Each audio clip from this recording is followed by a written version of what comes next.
नमस्कार, राम राम मंडळी. मी आणि माझा मित्र वरून आम्ही आता चाललो आहे साताऱ्यातल्या एका अशा ठिकाणी जिथे स्वयंभू महादेवांचं मंदिर आहे, श्री क्षेत्र माहुली. इथे आल्यावर एक गोष्ट प्रकर्षाने जाणवली की परमेश्वर हा निसर्गात आणि इथल्या शांततेतच वास करतो.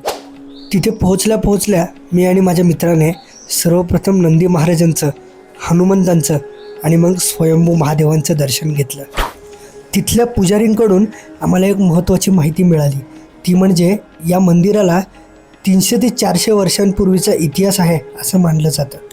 तसेच श्रावणामध्ये व महाशिवरात्रीच्या दिवशी इथे प्रचंड भक्तांची गर्दी होते.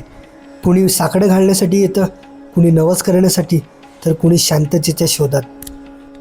इथे ठेवली गेलेली स्वच्छता आणि आजूबाजूचा परिसर सर्व काही मन प्रसन्न करून टाकणारं आहे.